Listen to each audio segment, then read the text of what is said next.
dalawa patay sa pamamaril dyan po sa may Cavite. Naritong news group ni Daryl Justin. Dalawang katao ang patay sa magkahiwalay na insidente ng pamamaril sa Cavite. Ayon sa pulisya, ang unang insidente ay naganap sa bayan ng Naik kung saan nag-aabang na masasakyan ng biktimang si Francisco Libao kasama ang katrabaho nito. Nang lapitan sila ng isang lalaki at walang sabi-sabing pinagbabaril ang biktima at mabilis na tumakas ang suspect, bit-bit ang armas na ginamit, habang ligtas naman ang kasama ng biktima. Naitakbo pa sa ospital si Colibao subalit idineklarang dead on arrival sa ospital ng mga sumuring doktor. Samantala, pinagbabaril din ng malapitan ng di nakilalang suspect ang isang lalaki habang naglalakad sa barangay Zabote 1, Bacoor City.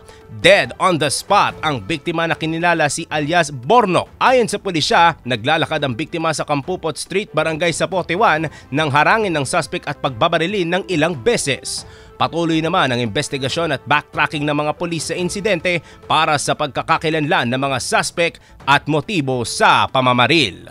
At yan ang News Scoop. Ako si Daryl Justin, nagbabalita ng tama, naglilingkod ng tama.